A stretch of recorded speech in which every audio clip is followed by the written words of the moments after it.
Bismillahirrahmanirrahim. Dear students, you are watching educational channel KMCH.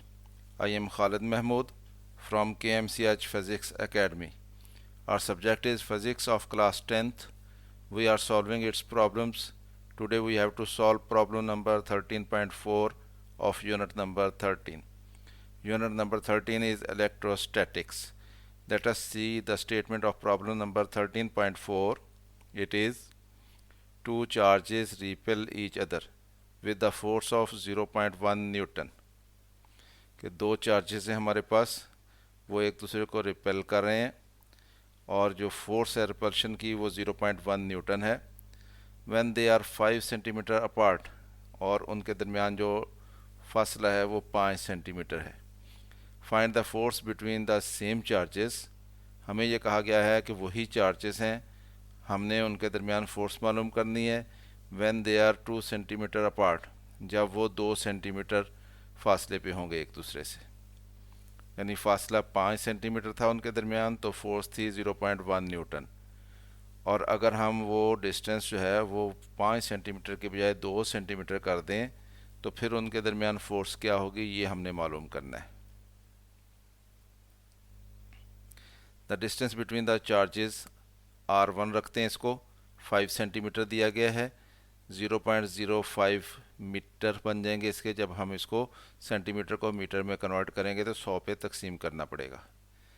Force between the charges F1 ये 0.1 Newton दी गई है हमें। हम फ़र्ज़ कर लेते हैं let charge 1 is equal to Q1 है और चार्ज 2 जो है वो Q2 है। तो according to Coulomb's law force के लिए हमारे पास फार्मूला है F1, क्योंकि हमने इसको फोर्स को रखा है इसलिए हम F1 लिखेंगे। F1 इज इक्वल टू के Q1 Q2 ओवर R1 का स्क्वायर आ जाएगा, इन डिस्टेंस का स्क्वायर। वैल्यूज़ पुट करते हैं हम। इस के Q1 Q2 को एक तरफ रखते हैं और इसके नीचे जो R1 का स्क्वायर था उसको हम दूसरी तरफ ले गए हैं F1 की तरफ, तो दूसरी तरफ जाके मल्टीप्लाई हो गया, F1 इंटू R1 का स्क्वायर बन गया। F1 की वैल्यू है 0.5 न्यूटन और R1 की वैल्यू है 0.05 मीटर और उसका फिर स्क्वायर भी है, तो ये इक्वल टू हो जाएगा 0.1 न्यूटन इंटू 0.05 का स्क्वायर करेंगे तो 0.0025 बनेगा और m का भी स्क्वायर आ जाएगा। तो इसको इक्वेशन नंबर 1 कह लें।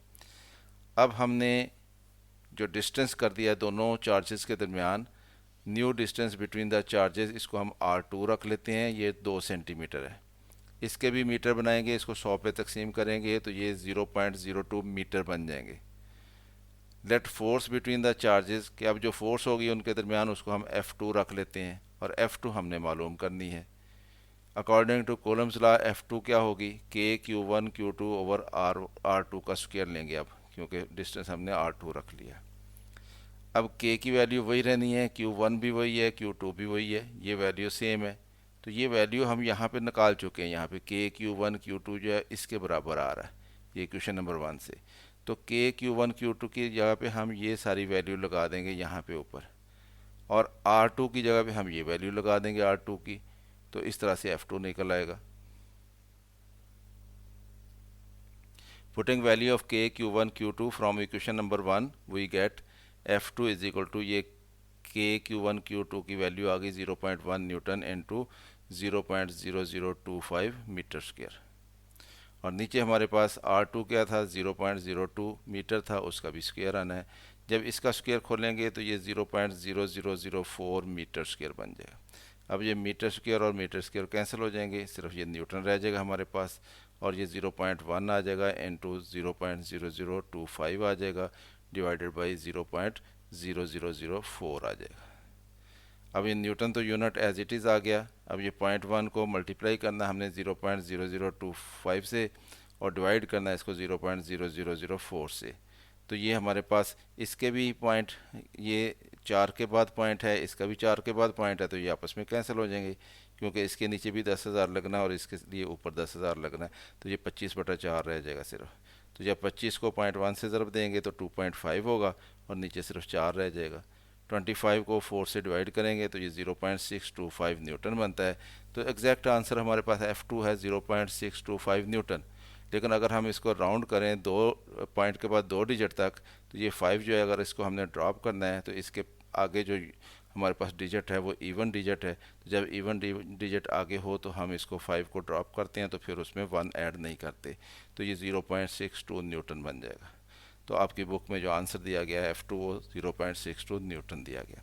तो इस तरह से अब दोनों चार्जेस जो हैं उनके दरमियान फोर्स जो होगी F2 वो 0.62 न्यूटन हो जाएगी। तो इस तरह से स्टूडेंट्स हमने इस क्वेश्चन को सॉल्व कर लिया।